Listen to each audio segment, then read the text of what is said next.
Good afternoon everyone. देखो actually में twelfth के हिसाब से अगर हम देखें तो ट्वेल्थ में आपके बुक्स के अंदर you have two applications of potentiometer. One is to compare comparison of EMF of two cell and the another one is to find out the value of internal resistance of a cell.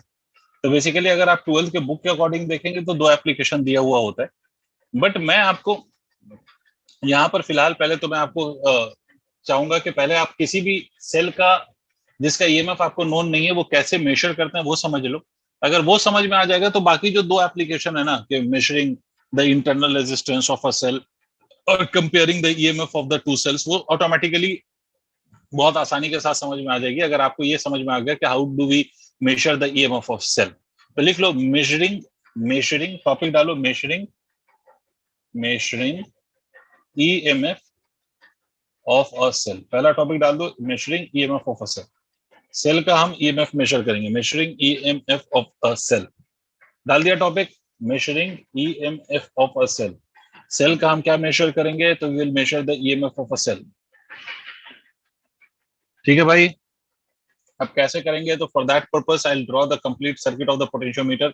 मुझे नहीं पता कि last time मैंने कैसे potentiometer बनाया था, but इस बारी में थोड़ा सा आप लोगों को बुक वाला जो डायग्राम होता है, आप लोगों के बुक्स के अंदर जो नॉर्मल टेक्स्ट बुक्स होते हैं आपके ट्वेल्थ के, उसके अंदर जो डायग्राम होता है दैट आई एम ड्रॉइंग, या प्रैक्टिकली जैसा आपको पोटेंशियोमीटर दिखाई देता है उसके अकॉर्डिंग अगर मैं ड्रॉ करूं तो this is how potentiometer looks in a lab. कि ये आपकी वायर है, मैग्नीन की wire, and this is 4 metre in length, and each segment that you can see on the screen, each segment is of length 1 metre. ये जो सारा segment है अपने आप में 1 मीटर है। यहाँ पर ये इसके साथ इससे कनेक्टेड है, ऐसे कनेक्टेड है, ऐसे कनेक्टेड है, ऐसे कनेक्टेड है, ये स्ट्रिप्स हैं और ये सारे सेगमेंट 1 मीटर के। मैं लास्ट टाइम आपको दिखा चुका हूँ। यहाँ से you have a driving cell. Driving cell का मतलब ये मेन सेल कह लो, जिससे करंट फ्लो करेगा सर्किट में। This is your key and this is your rheostat. I have already told you what is a rheostat and what is the purpose of rheostat. Rheostat का purpose है to provide the resistance, और rheostat का दूसरा purpose है कि it provides you a particular value of potential gradient. ठीक है, और सर ये दूसरा सेल है जिसका हमें ईएमएफ मेजर करना है, जिसके ईएमएफ की वैल्यू हमें मेजर करनी है। ठीक है, ये इसमें गैल्वेनोमीटर हमने लगा रखा है। There is a jockey here and this jockey is made to slide on the potentiometer wire, and listen to me carefully. How do we measure the EMF of unknown resistor? Sorry, EMF of an unknown cell. ये A point मान लो, ये B point मान लो। यहाँ से अगर marking करना चाहो तो आप ये भी कर सकते हो, ये 0 है तो यहाँ पर ये आके 100 सेंटीमीटर हो जाएगा। दिस 100 सेंटीमीटर कंटिन्यूज, यहाँ पर आके ये 200 सेंटीमीटर हो जाएगा। ये 200 centimetre continues, this will become equal to 300 centimetre. 300 centimetre continues and this will become 400 centimetre at this point. ठीक है, इसका मतलब ये जो मैंने पोटेंशियोमीटर लिया है, this is of length 4 metre and each segment is of 1 metre. ठीक है सर, बहुत बढ़िया सर, बहुत सुंदर, बहुत मजा आया, वारे वाह। हमें क्या करना है, हमें इस सेल का ईएमएफ मेजर करना है। मैंने आपसे एक बात बोला हुआ है, अगर आपको याद हो तो, मैंने आपसे बोला हुआ है कि आप करते क्या हैं, by taking the constant current into the potentiometer wire, आप क्या करेंगे, जॉकी को स्लाइड करेंगे, and you will keep sliding the jockey till the time you get the zero deflection in the galvanometer. मतलब जब तक आपको गैल्वेनोमीटर के अंदर जीरो डिफ्लेक्शन नहीं मिल जाता तब तक you will keep on sliding the jockey. मान लो कि मैंने जॉकी को स्लाइड किया and eight a length of L, eight a length of L जब मैं पहुंचा हूं इस पॉइंट पर, तो मैं ये ऑब्जर्व करता हूं कि गैल्वेनोमीटर का डिफ्लेक्शन हैज बिकम जीरो। तो इस एल को ना, जनरली ये जो लेंथ एल है इसको हम बैलेंसिंग लेंथ भी कहते हैं। This length is also called as balancing length. मतलब this is that length at which the galvanometer becomes galvanometer shows no deflection और जीरो डिफ्लेक्शन, इसलिए इसको बैलेंसिंग लेंथ का भी नाम दिया जाता है। अब मुझे एक बात समझाओ सर, कि अगर if you have got this your balancing length है, बैलेंसिंग लेंथ आपकी एल है, एल लेंथ पे जाके आपका जो करंट है इन the galvanometer that become zero, because the moment the galvanometer reads zero current, इसका मतलब ये होगा कि आपका जो करंट है वो जीरो हो गया। गैल्वेनोमीटर को जो करंट है वो जीरो हो गया, सीधी बात यही है। और करंट फ्लो करना कब बंद करेगा, या करंट जीरो कब होगा? तो ऑब्वियस सी बात है कि सर करंट जीरो तब होता है when the potential difference becomes equal to zero. भाई अगर आप देखें तो गैल्वेनोमीटर के एक एंड पे you have connected a cell whose EMF is equal to E, और दूसरा एंड जो है इसका वो वायर पे है, जिसके हर पॉइंट पे वोल्टेज कुछ ना कुछ पोटेंशियल का ड्रॉप होगा, है ना। और कितना पोटेंशियल का ड्रॉप होगा ये सिखा चुका हूं कि we will be equal to K L. मतलब एल लेंथ पे जो वोल्टेज होगा that would be equal to K L, और गैल्वेनोमीटर के इस एंड पे जो वोल्टेज है वो ई है, और इस एंड पे जो वोल्टेज है वो के एल है। अगर गैल्वेनोमीटर का डिफ्लेक्शन जीरो हो गया है, इसका मतलब है कि कोई करंट नहीं फ्लो कर रहा, करंट हैज बिकम जीरो। तो it is only possible if this E and this KL is equal, or this has become equal to each other, तभी तो ये पॉसिबल है कि गैल्वेनोमीटर में कोई करंट फ्लो ना करे। भाई किसी भी दो पॉइंट के बीच में करंट तब फ्लो नहीं करता है जब दोनों पॉइंट का जो पोटेंशियल होता है वो सेम हो जाता है, या पोटेंशियल डिफरेंस, दोनों पॉइंट के बीच का जो पोटेंशियल डिफरेंस है वो जीरो हो जाता है। अब सर अगर ऐसा हो गया तो अब मैं ये कह सकता हूं कि सर यहाँ पर जो इस सेल का ईएमएफ है and the voltage drop that has taken into the length of L that is equal to KL, this two has become equal to each other, EMF KL के बराबर है। और K क्या चीज है, तो K को मैंने आपको लास्ट टाइम बताया था कि it is potential gradient. And what do you mean by potential gradient, तो इसका मतलब होता है कि total voltage across the length AB divided by the length AB multiplied by L, ये आपका पोटेंशियल ग्रेडियंट होता है। तो EMF is equal to this much. इसका मतलब है कि किसी भी सेल का EMF अगर मुझे फाइंड करना हो तो हम क्या कर सकते हैं, हम एक जॉकी को स्लाइड कर सकते हैं, and we keep it sliding on the potentiometer wire till we get the zero deflection in the galvanometer.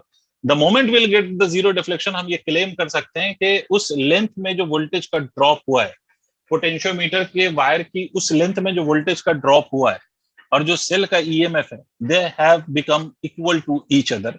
और जब ऐसा होगा तभी ये पॉसिबल होगा कि गैल्वेनोमीटर का डिफ्लेक्शन जीरो हो जाए, and in that case you can find the value of EMF. So this is how we measure the EMF of a cell. तो आपको क्लियर हो गया होगा एक पॉइंट कि एक्चुअली में हम चाहे इससे कुछ भी एप्लीकेशन यूज करें, मतलब एक्चुअली में अभी आप देखोगे कि दो एप्लीकेशन मैं बताऊंगा, सब में यही होता है कि आप वो पॉइंट फाइंड करते हो जहां पर गैल्वेनोमीटर का डिफ्लेक्शन जीरो हो जाए, ठीक है, बैलेंसिंग लेंथ आप फाइंड करते हो, और यही मेथड आपका नल मेथड कहलाता है। ये इस बैलेंसिंग पॉइंट को हम नल पॉइंट का भी नाम देते हैं, नल पॉइंट कहा जाए, बैलेंसिंग पॉइंट कहा जाए, सबका एक ही मतलब है। नल पॉइंट का मतलब ये हो गया कि सर एक ऐसा पॉइंट जहां पर जाके current in the galvanometer becomes zero, तो उसको नल पॉइंट का नाम दे देते हैं। तो सबको क्लियर हो गया होगा। एक दो क्वेश्चन हम करते हैं फिर आगे की बात करेंगे सर, इसका फर्दर और एप्लीकेशन देखेंगे, but before that will solve one और two question based on this. तो दो क्वेश्चन मैं करा रहा हूं आप लोगों को। देखिए एक सेल ये है सर आपका, ये सेल आपका 40 वोल्ट का सेल है, इसके अक्रॉस पोटेंशियोमीटर वायर है। सर जरूरी नहीं है कि आपका जो बुक वाली सर्किट अभी जो मैंने बनाया है वैसा ही सर्किट बनाया जाए, क्वेश्चन बनाने के लिए कैसे भी सर्किट बनाई जा सकती है, कंफ्यूज मत होना। दिस इज अ पोटेंशियोमीटर, और LAB मतलब ये जो पोटेंशियोमीटर वायर है उसकी लेंथ 10 मीटर है, और यहां से एक सेल कनेक्टेड है, इसके साथ ये गैल्वेनोमीटर है। आपसे बोला गया कि इस सेल का EMF आपको बताना है if the balancing length L is equal to 4 metre, आपको बताना है कि what is the EMF of the cell. जो अभी सीखा है बस उसी फॉर्मूले को यूज करना है, you just have to use the formula, आपको कुछ और अजूबा नहीं करना है, you just use the formula. फॉर्मूले में आपको मैंने लिखा है, अगर आप प्लीज अगर आप वो फॉर्मूला जो अभी हमने ड्राइव किया अगर वो देखेंगे तो यू विल फाइंड दैट कि मैंने लिखा था, okay Asiya is also saying 16, तो मैंने उसमें लिखा था EMF will be equal to the potential across the whole length of the potentiometer wire. ये जो पोटेंशियोमीटर की वायर है, इस पूरे वायर के अक्रॉस टोटल वोल्टेज कितना होगा वो निकालना है, divided by length of the wire AB लिखना है, इसको पोटेंशियल ग्रेडियंट कहते हैं, multiplied by the balancing length. अगर इस सेल में देखो, इस सेल के इस एंड पे जीरो कह लो तो इस पॉइंट पे हम 40 मान सकते हैं, क्योंकि मैंने सेल में आपको सिखा रखा है कि सेल के अगर एक पॉइंट पे जीरो कर देंगे तो दूसरे पॉइंट पे आप 40 या जितना भी सेल का वोल्टेज है वो मान सकते हैं, प्रोवाइडेड के बीच में कोई रेजिस्टर गिवन नहीं हो। ये जीरो तो ये भी जीरो, ये 40 तो ये भी 40। इसका मतलब क्या सर, आपको नहीं दिखाई दे रहा कि VAB ये जो दो पॉइंट्स के अक्रॉस जो पोटेंशियल का डिफरेंस है, it is nothing but 40 divided by length, length is 10, ठीक है, multiplied by the balancing length is 4, ये कट गया, EMF की वैल्यू 16 है, done. Okay one more question देखो ट्राई करके। सर आपसे बोला गया ये एक सेल है, ये एक 24 वोल्ट का सेल है, ये 2 ओम का रेजिस्टर है, ये आपकी पोटेंशियोमीटर वायर है, once again it is of length, ये wire AB again it's of length 10 meter, and the resistance of this wire, resistance of AB is equal to 4 ohm, ठीक है, resistance of this potentiometer wire is equal to 4 ohm, मतलब 10 metre का resistance 4 ओम है। आपसे फिर से सवाल वही है कि ये दूसरा सेल, इसका आपको बैलेंसिंग लेंथ गिवन है, इस वायर पे balancing length L is given as equal to 6 metre, balancing length 6 metre है, तो बताइए कि इस सेल का EMF कितना है। You have to again find out the value of EMF of this cell अगर बैलेंसिंग लेंथ इज 6 मीटर। अब सर यहाँ पर एक बात समझिएगा, आप लोग एक चक्कर में फंस गए होंगे कि sir potential of the wire A B कैसे निकाला जाए।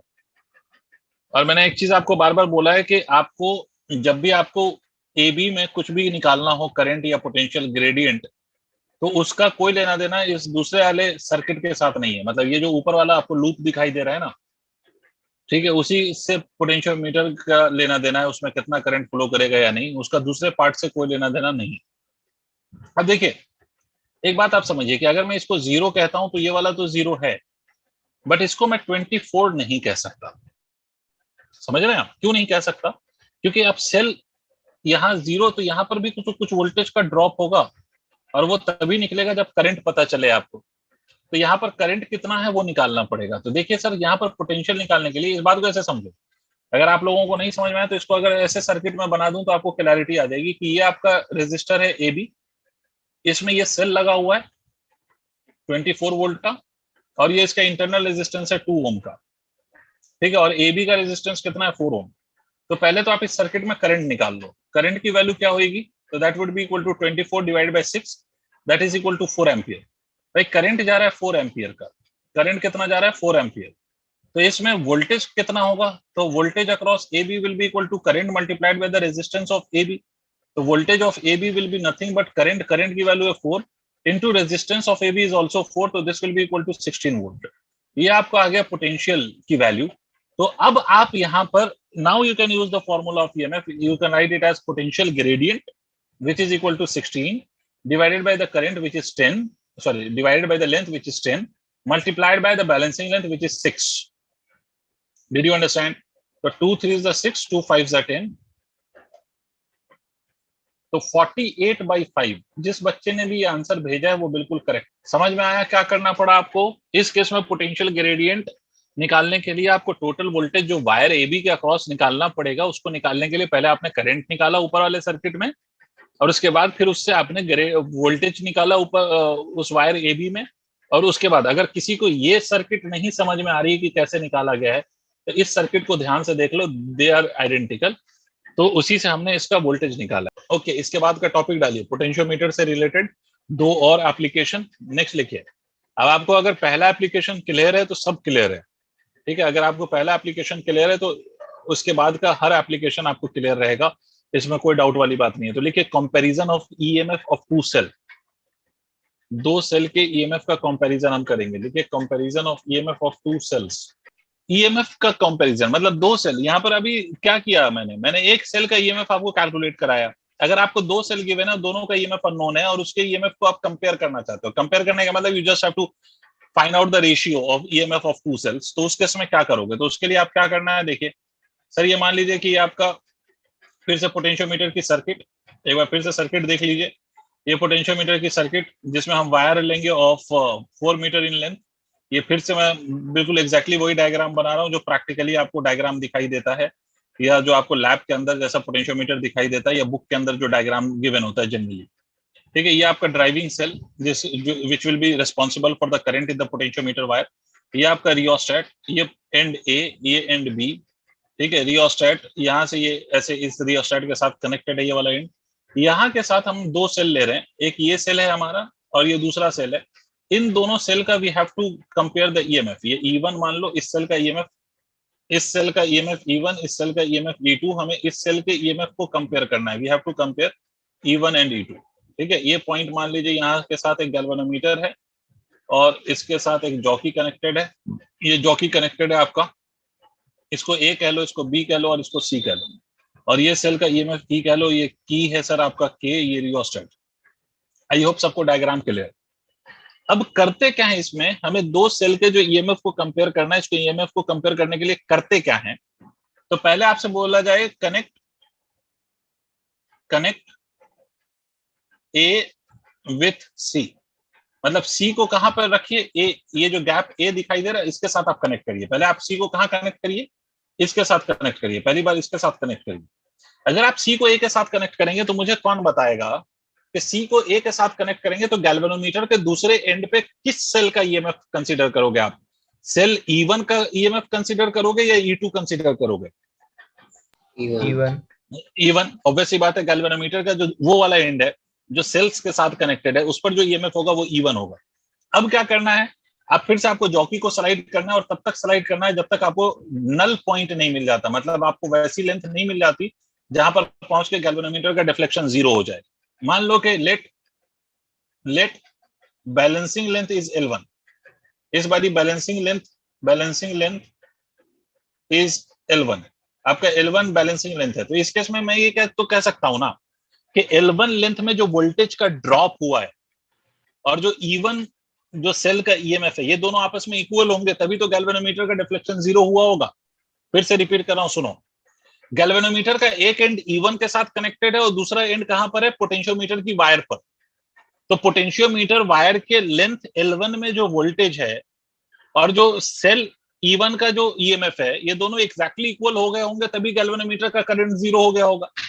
इसका मतलब क्या मैं पहली कंडीशन में ऐसे कह सकता हूं सर, ध्यान से देखिए, कैन आई क्लेम दैट कि E1 is equal to nothing but KL1? Yes sir. मतलब सेल का ईएमएफ और जो वायर पे जो वोल्टेज है वो दोनों आपस में इक्वल हो गए। किसी को अगर लिखना हो तो वो अपने लिए लिख लेना कि ये हो क्या रहा है। अब इसके बाद क्या करते हैं आप, इसके बाद आप कनेक्ट ए से हटा दीजिए और उसके बाद क्या करिए, इसको कनेक्ट बी विथ सी। अब बी पॉइंट को सी के साथ कनेक्ट करिए। तो अगर आप बी पॉइंट को सी के साथ कनेक्ट करेंगे, दूसरी बार आपको करना यह कि बी पॉइंट को सी के साथ कनेक्ट करना है, दूसरा। तो अब इस केस में क्या होएगा, गैल्वेनोमीटर के दूसरे एंड पे कौन सा ईएमएफ कंसीडर करोगे आप, E1 या E2? गैल्वेनोमीटर के दूसरे एंड पे आप E2 विल बी कंसीडर्ड। पहले केस में E1 वाज कंसीडर्ड, इस केस में कौन कंसीडर होगा, E2 will be considered. Clear है? तो E2 कंसीडर होगा।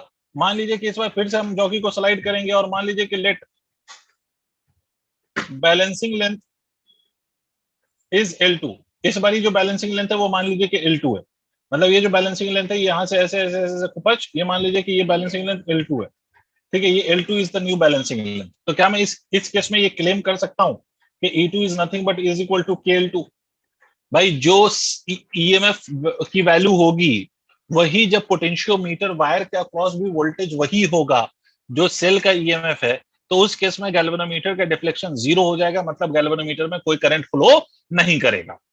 तो सर कुछ नहीं करो, E1 upon E2 is nothing but KL1 upon KL2, just divide the two, के से के कैंसिल हो जाएगा। तो आपका जो कंपैरिजन है उसका रिजल्ट क्या है, E1 upon E2 is equal to L1 upon L2। क्या मतलब है सर इसका मतलब है कि the ratio of EMF of the cell is directly proportional to the ratio of length of the cell. Length of the is directly proportional to the two balancing length or ratio of the balancing lengths. मतलब जो EMF of the cell का ratio है वही balancing length का भी ratio होगा। Value नहीं बोल रहा हूं मैं, कह रहा हूं रेशियो। जो EMF ऑफ दो सेल का जो रेशियो आएगा वो वही बैलेंसिंग लेंथ्स का भी रेशियो आएगा। ठीक है, और ये मेथड है sir, this is how you compare the EMF of two cells. Sir ji जी सर। क्या वो ए बी को हमने मतलब ए के निचले वाले और बी के ऊपर वाले को एक अलग अलग माना है ना, जो ऊपर से कनेक्ट नहीं होगा। हाँ हाँ हाँ, ए और B are two different gaps. ठीक है, अगर ए के साथ हम सी को कनेक्ट करते हैं तो इसका मतलब है कि उस केस में जो आपका ऊपर वाला सर्किट है उसमें E1 will become the part of the closed circuit and E2 will remain as the part of the open circuit। ठीक है, और जब हम इसी को दूसरे वाले गैप में डालेंगे तो E2 will become the part of the closed circuit and E1 will become the part of the open circuit। मतलब एट ए टाइम हम एक ही सेल का ईएमएफ मेजर कर सकते हैं ना, एट ए टाइम हम एक सेल का ईएमएफ मेजर कर सकते हैं। और यहाँ पर दो सेल्स गिवन है और दोनों के ईएमएफ को हमें क्या करना है, तो दोनों सेल के हमें ईएमएफ को कंपेयर करना है।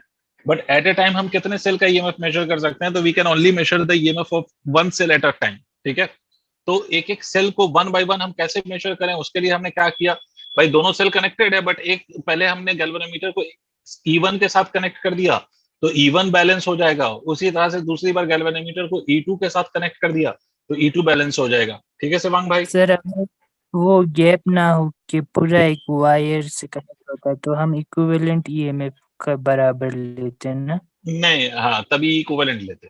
तब अगर एक से ज्यादा सेल एक साथ कनेक्टेड हो जाए तो आपका ई इक्विवेलेंट आ जाएगा, instead of individual EMF you will give the E equivalent. Obvious सी बात है कि अगर इन दोनों को आपने एक साथ कनेक्ट कर दिया तो इसका मतलब है कि इसका जो इफेक्टिव वैल्यू ऑफ ईएमएफ है that will be balanced on the potentiometer.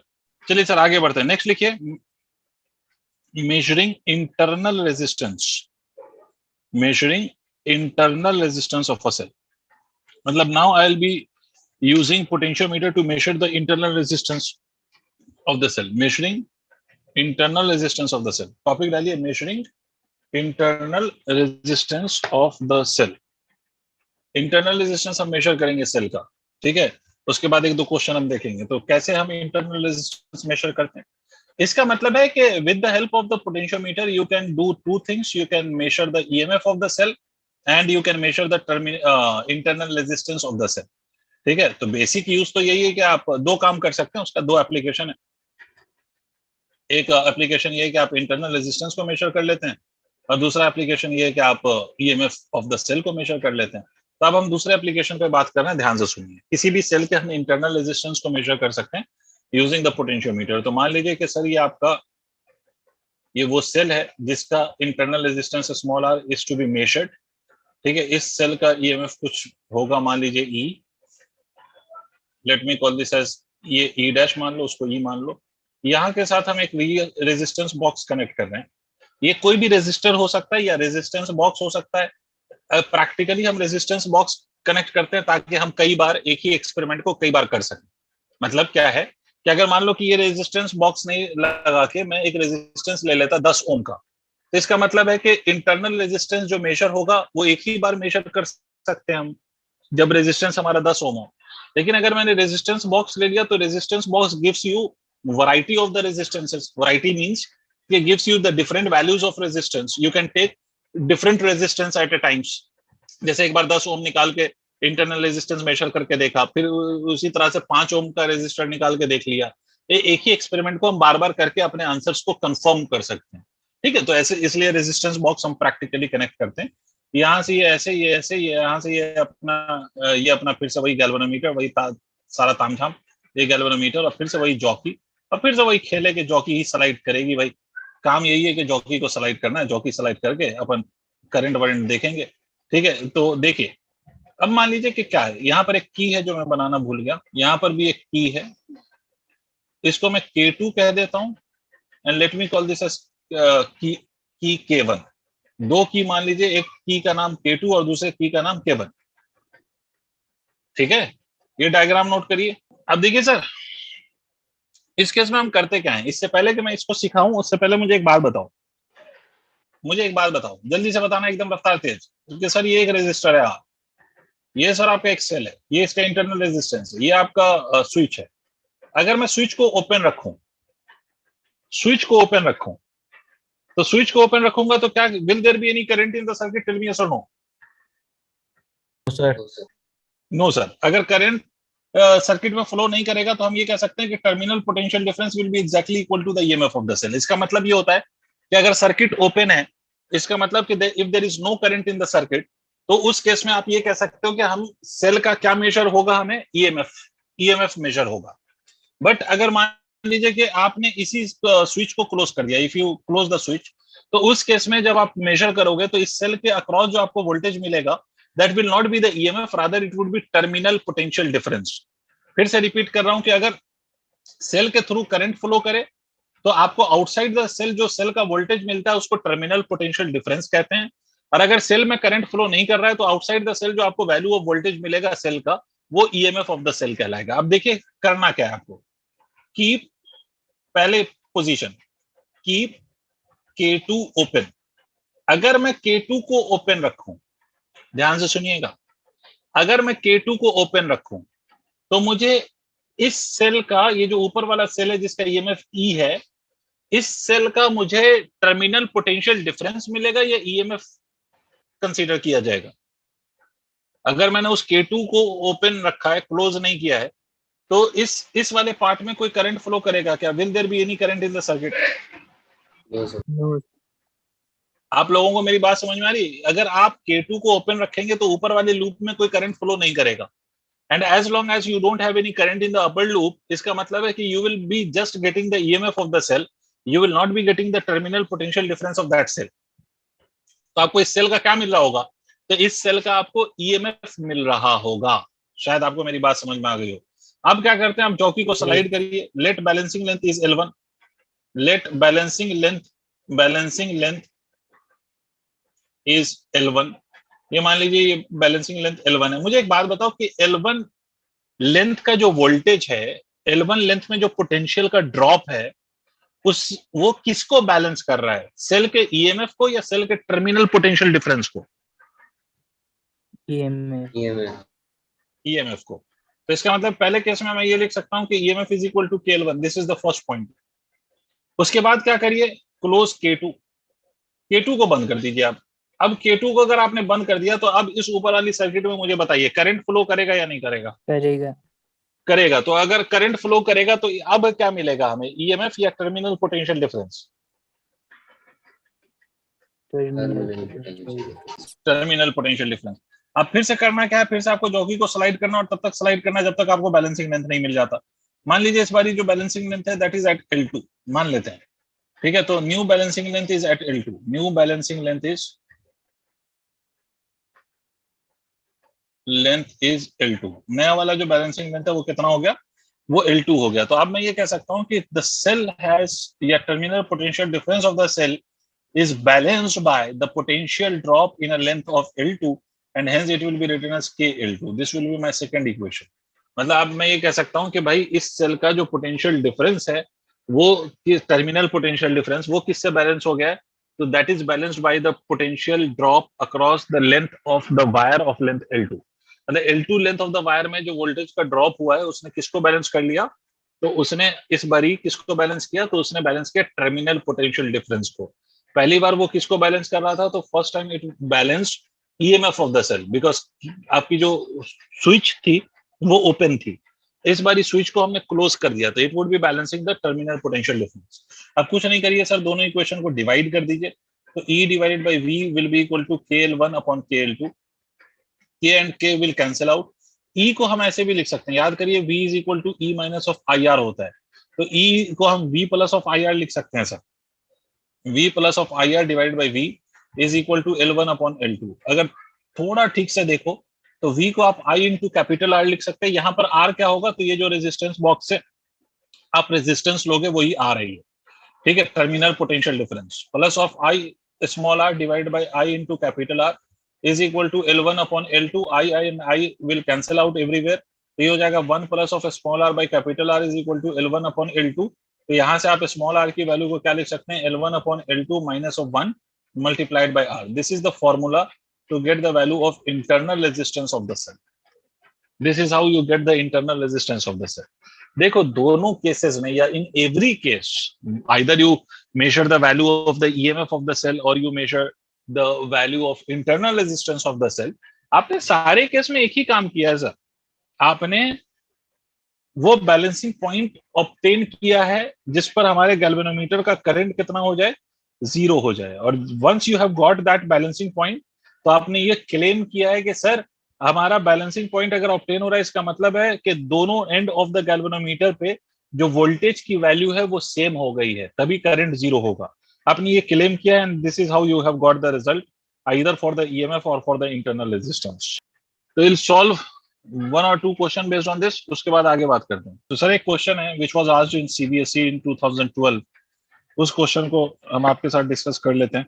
देखिए सर इस क्वेश्चन में बेसिकली दो पार्ट है। इस क्वेश्चन को मैं सर्किट ड्रॉ कर देता हूँ, उसके बाद आपको बातें समझाता हूँ कि ये आपकी ड्राइविंग सेल, ये ऐसा रियोस्टेट या रेजिस्टेंस जो भी बना रखा है, ये potentiometer wire, this is the potentiometer wire AB।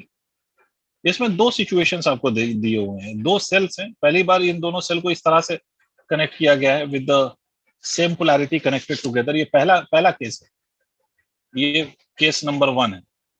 और इस पहले केस में they say that this balancing length is obtained at 120 centimetre, ठीक है। दूसरा केस ये कि इसी सेल, यही दोनों सेल्स हैं और इसको राइट पोलैरिटी में हमने कनेक्ट कर दिया। ये दो सेल्स हैं and the two cells are connected together again in series, but this time they are connected in right polarity, and this time the new balancing length is obtained at 300 centimeter, ठीक है sir. Question सुन लें आप लोग ध्यान से। Question में कहता है कि sir in the figure a long uniform potentiometer wire AB is having a constant potential gradient along its length. Potential gradient constant है। The null point for the two cells of EMF E1 and E2 connected in the manner shown are obtained at a distance of 120 centimeter and 300 centimeter from the point A। ठीक है, आपको बताना है कि find E1 upon E2 and the position of null point for the cell E1 only. आपको क्या बताना है कि अगर ये सेल E1 है, ये सेल E2 है, ये सेल E1 है, ये E2 है, तो E1 अपॉन E2 की वैल्यू आपको बतानी है। ये पहला पार्ट है सवाल का। और दूसरा पार्ट बताना है कि balancing length for only E1, balancing length for only E1। ठीक है, कितना होगा? एक सेल नहीं कनेक्टेड है, यहाँ पर दो सेल कनेक्टेड है और दो बारी अलग अलग तरह से हमने कनेक्शन किया है। पहली बार जब हमने इसका कनेक्शन किया है तो that combination is series combination, but ये रॉन्ग कॉम्बिनेशन है, रॉन्ग कॉम्बिनेशन। सीरीज है बट रॉन्ग कॉम्बिनेशन है। दूसरी बार फिर से सीरीज है बट दूसरा केस क्या है, राइट कॉम्बिनेशन है। तो अब आपको रॉन्ग कॉम्बिनेशन और राइट कॉम्बिनेशन याद हो तो आप इस क्वेश्चन को सॉल्व कर सकते हैं। करिए जल्दी से तुम खटाक से। राइट कॉम्बिनेशन में आपको मालूम है कि नेट ईएमएफ क्या लिखते हैं और रॉन्ग कॉम्बिनेशन में भी आपको मालूम है कि नेट ईएमएफ क्या लिखते हैं। तो यहाँ पर एक सेल का ईएमएफ बैलेंस नहीं हो रहा है पोटेंशियोमीटर वायर पे।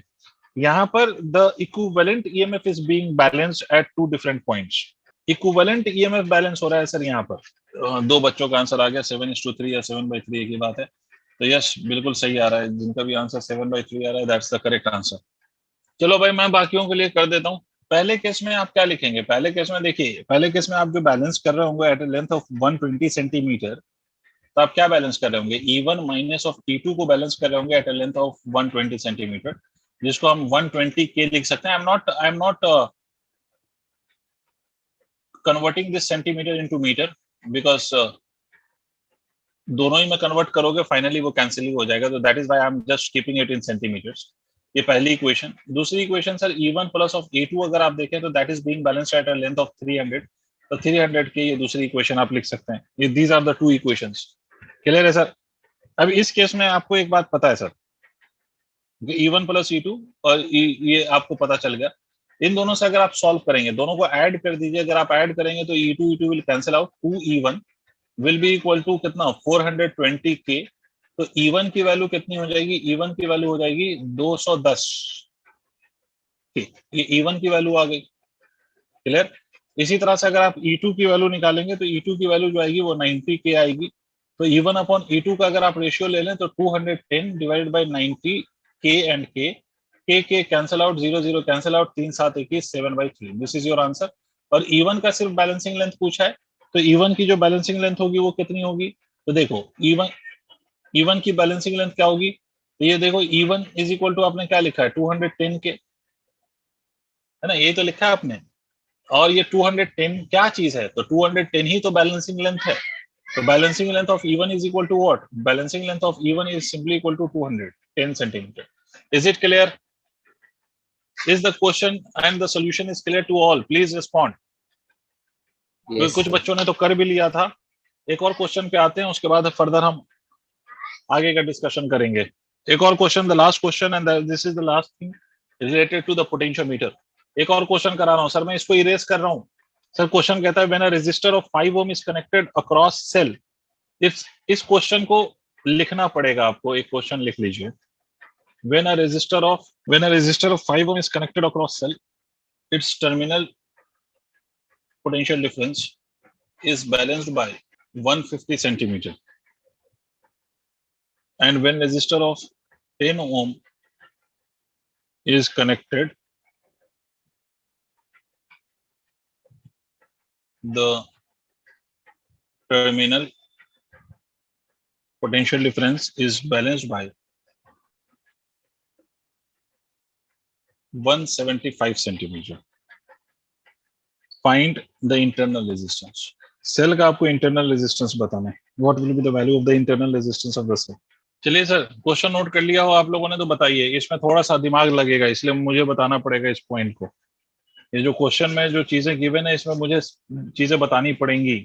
डन। इस पे क्लियरली सुनिए। क्वेश्चन में अगर आप पढ़ेंगे ना तो आपको दो बातें पहले तो सबसे पहले समझिए, you need to understand this things. When a resistor of 5 ohm is connected across the cell, मतलब अगर आप रेजिस्टेंस बॉक्स का जो रेजिस्टेंस है वो अगर रेजिस्टेंस बॉक्स का रेजिस्टेंस 5 ओम कर दीजिए, if you make the resistance to be 5 ohm, तो अगर आप रेजिस्टेंस बॉक्स का रेजिस्टेंस 5 ओम कर दोगे तो उस केस में टर्मिनल पोटेंशियल डिफरेंस, ईएमएफ नहीं, terminal potential difference, you need to understand this point. Terminal potential difference is balanced by 150 centimetre. उसने ये नहीं बोला कि आपने एक सेल लिया है और उस सेल का पहली बार आपने ईएमएफ बैलेंस किया और फिर उसके बाद टर्मिनल पोटेंशियल डिफरेंस बैलेंस किया और वो दो बैलेंसिंग लेंथ, ऐसा नहीं दिया है उसने। अगर ऐसा दिया होता कि पहली बार ईएमएफ मैंने बैलेंस किया और दूसरी बार टर्मिनल पोटेंशियल डिफरेंस बैलेंस किया, तब तो फॉर्मूला आप सीधा लिखते हैं R is equal to capital R into L1 upon L2 minus of 1। ये फॉर्मूला आप लिखते हैं, या इसी को आप ऐसे भी लिख सकते हैं, इसी को आप ऐसे भी लिख सकते हैं, L1 minus of L2 divided by L2। ये डायरेक्ट आप लगा सकते थे तब जब दो चीज आपको गिवन होती, EMF of the cell as well as the terminal potential difference of the cell. अगर दोनों गिवन होता then you may have used this formula directly. But इसमें दोनों बार आपसे क्या कहता है, दोनों बार आपसे कहता है कि भाई टर्मिनल पोटेंशियल डिफरेंस को हमने बैलेंस किया। दूसरी बार क्या कहता है, when a resistor of 10 ohm is connected the terminal potential difference is balanced by 175 centimetre. मतलब जब दूसरी बार आपने क्या किया है, वो रेजिस्टेंस बॉक्स का रेजिस्टेंस कितना ले लिया, 10 ओम, तो टर्मिनल पोटेंशियल डिफरेंस अब कितने से बैलेंस हुआ है, तो now it is balanced by 175 centimetre. अब मुझे एक बात बताओ, क्या दोनों में कोई सा भी ईएमएफ है या दोनों ही टर्मिनल पोटेंशियल डिफरेंस है? दोनों ही टर्मिनल। अब एक बात और, मुझे एक बात और सीधा सीधा क्लियरली बताना, एक्सटर्नल रेजिस्टर या रेजिस्टेंस बॉक्स के रेजिस्टेंस को चेंज करेंगे तो टर्मिनल पोटेंशियल डिफरेंस बदलेगा ना। क्योंकि देखो सर्किट पहले समझो, अगर ये रेजिस्टर है और ये सेल का ईएमएफ है और ये इंटरनल है, ध्यान से सुनना, ये रेजिस्टेंस है, इसको मैं वेरी कर रहा हूं, ये इंटरनल रेजिस्टेंस है और ये ईएमएफ ऑफ द सेल। अगर मैं इस रेजिस्टेंस की वैल्यू को चेंज करूंगा तो क्या बदलेगा, terminal potential difference of the cell बदलेगा या ईएमएफ बदलेगा? क्या बदलेगा पहले तो ये बताओ। अगर मैं एक्सटर्नल रेजिस्टर का वैल्यू चेंज करता हूं तो कौन बदलेगा, ईएमएफ बदलेगा या टर्मिनल पोटेंशियल डिफरेंस बदलेगा? भाई ईएमएफ तो फिक्स है, ईएमएफ ऑफ द सेल को क्या लेना देना कि आप बाहर कितना रेजिस्टर लगा रहे हो। देखो V इज इक्वल टू, ये अच्छा सवाल है रे बच्चों, V is equal to E minus of I, ये फिक्स्ड वैल्यू है। आप करंट चेंज करके V को चेंज करेंगे बिकॉज ये वैल्यू चेंज होगी इसलिए V चेंज होगा। इसका मतलब है सर कि आपके जो सेल का ईएमएफ है वो तो फिक्स है। आप इसको ना दो बार सोचो, पहले मैं रेड वाली लाइन को जो मैंने अंडरलाइन किया हुआ उसको सिर्फ सोचो। पहले केस में इसका ईएमएफ अगर मान लीजिए L लेंथ पे बैलेंस हुआ था, तो दूसरे केस में भी ईएमएफ कितने लेंथ पे बैलेंस होगा? फिर से रिपीट कर रहा हूं मैं अपना क्वेश्चन। अगर पहली बार ईएमएफ बैलेंस हुआ इस वाली कंडीशन में EMF is balanced at a length of L, तो इस वाले दूसरे वाले कंडीशन में EMF will be balanced at what length, L ही लेंथ पे या कुछ और लेंथ पे? Same length. मतलब आप ये देखिए, इस बात को समझिए कि let EMF is balanced at a length L, तो दोनों सिचुएशन में ये लेंथ L पे ही बैलेंस होगा क्योंकि ईएमएफ तो फिक्स है ना। चाहे आप वो रेजिस्टेंस बॉक्स से आप रेजिस्टेंस 5 ओम ले लो कि 50 ओम ले लो, इससे टर्मिनल पोटेंशियल पे डिफरेंस पड़ेगा, इससे ईएमएफ पे कोई फर्क नहीं पड़ेगा। तो EMF will still be balanced in all the cases. EMF, अगर ईएमएफ के बैलेंसिंग का पूछ लूं मैं, तो in each of the cases EMF will be balanced at the same length, ठीक है। और इंटरनल रेजिस्टेंस भी फिक्स है। बदल क्या रहा है, एक्सटर्नल रेजिस्टेंस, बदल क्या रहा है, टर्मिनल पोटेंशियल डिफरेंस का बैलेंसिंग लेंथ। क्लियर है? तो पहले केस में अगर ये फॉर्मूला लिखूं मैं, क्योंकि पहले केस में EMF is balanced at L, तो ईएमएफ जहां पर बैलेंस हुआ है उसको आप L कर लो। जो L1 और L2 लिया था ना, तो L1 was the balancing length for EMF, तो इसको आप R1 into L minus of L1 upon L1 लिख सकते हो क्या? Check that formula and try to understand this one. देखो उस केस में ईएमएफ के लिए मैंने L1 लिखा था भाई, उस केस में ईएमएफ को हमने बैलेंस किया था L1 पे, तो L1 माइनस ऑफ L2 लिख रहे थे उसमें। यहाँ पर ईएमएफ के बैलेंसिंग लेंथ हमने L माना है और टर्मिनल पोटेंशियल डिफरेंस का बैलेंसिंग लेंथ हमने L1 माना है, तो ऐसे लिख दिया। दूसरे केस में इंटरनल रेजिस्टेंस का दूसरा केस, सर दूसरे केस में जब आपने एक्सटर्नल रेजिस्टेंस को R2 किया तो इसको R2 L minus of L2 divide by L2 लिख सकते हैं, यानी थिंक अबाउट इट। दूसरे वाले केस में भी ईएमएफ जो बैलेंस हो रहा है वो तो L ही लेंथ पे बैलेंस होगा ना, किसका बैलेंसिंग लेंथ बदलेगा, ईएमएफ का या टर्मिनल पोटेंशियल डिफरेंस का? Terminal potential difference. अरे आप लोगों को नहीं समझ आ रहा शायद।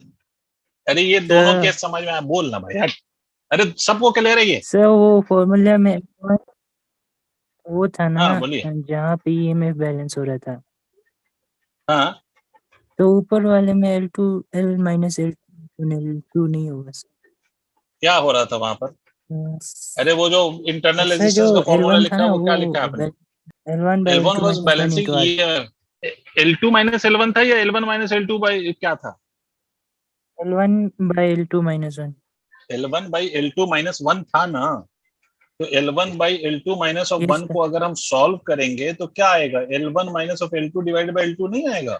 यस सर, वो तो L1 तो बैलेंसिंग लेंथ हुआ, तो L2 नहीं होगा ऊपर वाले। तुम्हारी बात नहीं समझ पा रहा हूँ मैं, फिर से बोलो। L2 बैलेंसिंग लेंथ हुआ और L1 बैलेंसिंग लेंथ नहीं हुआ, पता नहीं क्या कहना चाह रहे हो। वो पहले वाले में L1 L बैलेंसिंग लेंथ था ना ईएमएफ के लिए, हाँ जो कि L1 था, बट तो बचा तो L1 ना, लेकिन L2 नहीं लिखेंगे उधर पहले। सुन भाई, पता नहीं क्या कह रहा, तू ही समझ रहा है खास पर। मेरी बात सुनो भाई, मेरी बात सुनो, मैं आपसे ये कह रहा हूँ कि ये एक सेल है, यहाँ ध्यान से सुनिए। तो मैं आपसे कहता हूँ ये एक सेल है और इस सेल के साथ ये रेजिस्टेंस बॉक्स यहाँ पे मैंने लगाया था। ये रेजिस्टेंस पूरा पूरा दोबारा समझाना पड़ेगा, पता नहीं तुम्हारी कंफ्यूजन क्या है, बट मुझे तुम्हारी बात बिल्कुल भी नहीं समझ आई, तो इसलिए मैं पूरी बात कर रहा हूँ। और ये मैंने पोटेंशियोमीटर वायर लिया था, जो भी लिया था, इस पे ये पोटेंशियोमीटर वायर, इसका बाकी का पोर्शन जाने दो। यहाँ गैल्वेनोमीटर। मुझे एक बात बताओ कि पहली बार आपने इस स्विच को ओपन रखा था? हाँ ना बोलिएगा, खास पर जल्दी बोलिएगा प्लीज। पहली बार आपने इस स्विच को ओपन रखा था, तो जब ओपन रखा था तो आपको जो ये पहली बार का बैलेंसिंग लेंथ L1 मिला था, वो E1 को बैलेंस कर E को बैलेंस करेगा या टर्मिनल पोटेंशियल डिफरेंस को बैलेंस करेगा? E को, तो KL1 लिखा।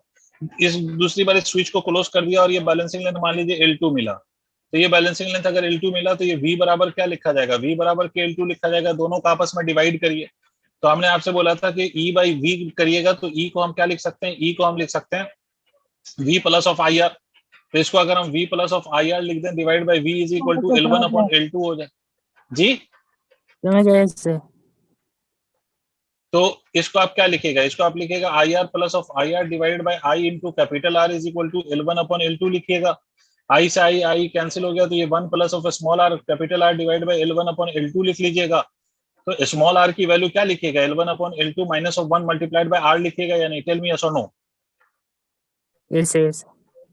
अब अगर मैं मान लो कि इस बैलेंसिंग लेंथ जिसपे ईएमएफ बैलेंस हो रहा है उसको L1 ना कह के मैं L कह दूं, अगर ये L1 ना कह के मैं L कह लेता, तो ये L अपॉन L2 बन जाता है ना। अब देखिए यहाँ पर जो बैलेंसिंग लेंथ है ईएमएफ के लिए, उसको मैंने L लिखा है, तो इसलिए इसको L माइनस ऑफ L1 लिख दिया। कोई दिक्कत? दूसरी बार का जो बैलेंसिंग लेंथ है ईएमएफ का, तब भी वो L ही रहेगा, बट दूसरी बार का जो टर्मिनल पोटेंशियल डिफरेंस का बैलेंसिंग लेंथ है वो L2 हो गया। तो इसलिए उसको दो केसेस बनेंगे, यहाँ पर दो अलग अलग टर्मिनल पोटेंशियल डिफरेंस को बैलेंस के केसेस बनेंगे। तो यहाँ से R upon R1 is equal to क्या लिखिएगा आप, L minus of L1 upon L1। यहाँ से आप R अपॉन R2 को क्या लिख सकते हैं, L minus of L2 upon L2। दोनों इक्वेशन को आप आपस में डिवाइड कर दीजिए, सॉरी सबट्रैक्ट कर दीजिए। अगर आप सबट्रैक्ट करेंगे तो इसको 1 अपॉन R1 माइनस 1, बहुत बढ़िया, मैं अकेला सीख रहा हूँ, मुझे आता नहीं है, आप ही लोगों के प्रेजेंस में सीखूंगा, इसलिए आप लोग कुछ नहीं बोल रहे हैं, शांति से बैठे। L minus of L2 divided by L2, ये कर सकता हूँ? अरे हाँ ना बोल। यस। अब यहाँ के बाद आपको R1 पता है 5 ओम है, R2 आपको पता है 10 ओम है। आप इसको जब सॉल्व करेंगे ना, तो यू विल फाइंड दैट कि जो L मैंने माना था ईएमएफ का बैलेंसिंग लेंथ, वो L देखो यहाँ पर कैंसिल हो जाएगा। देखो देखो, पहले आप सिंप्लीफाई करके देखो L कैंसिल हो रहा है या नहीं।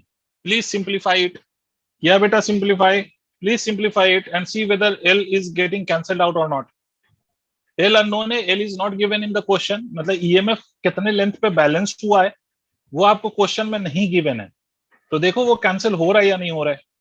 L कैंसिल नहीं हो रहा है, L कैंसिल नहीं हो रहा है, ये कहना चाह रहा हूँ बालक। L अगर कैंसिल नहीं होगा तो हम सन्नाटे में चले जाएंगे।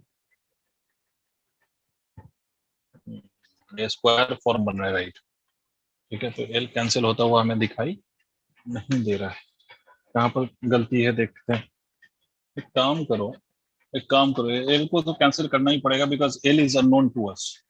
एक काम करो, इस बात को हम ऐसे भी तो लिख सकते हैं, देखना जरा सा, इसको एक थोड़ा सा वेरिएशन करते हैं। वैसे वहां पर भी कर सकते थे मगर यहाँ पर एक थोड़ा सा मैं इस रिजल्ट में वेरिएशन कर रहा हूँ। यहाँ पर L1 भी इधर ही ले आओ, तो ये राइट साइड पे L माइनस ऑफ L1 बचेगा, और यहाँ पर L2 इधर ले आओ तो ये L माइनस, नीचे वाला L2 इधर ले आओ तो ये L माइनस ऑफ L2 बचेगा। देखो जरा, R कॉमन ले लो, 1/R, तो ये L1/R1 हो जाएगा। देखिए जरा सा, L1/R1 माइनस ऑफ L2/R2, देखिएगा भाई बच्चों, और ये क्या हो जाएगा राइट साइड पे L minus of L1 minus of L plus of L2। अब सही है, L तो ये L2 माइनस L1 बच जाएगा राइट साइड पे, और यहाँ पर स्मॉल r, ये L1/R1 minus of L2/R2 small r आपको चाहिए।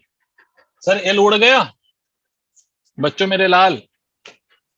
Yes sir. अब तो सॉल्व हो जाएगा ये, बिकॉज आपको बेटा L1 भी गिवन है, आपको L2 भी गिवन है। You know the value of L1, you know the value of L2, just put the values and put the value of resistance also, you will get the result। चलिए sir, तो यहाँ पर this chapter of yours is over।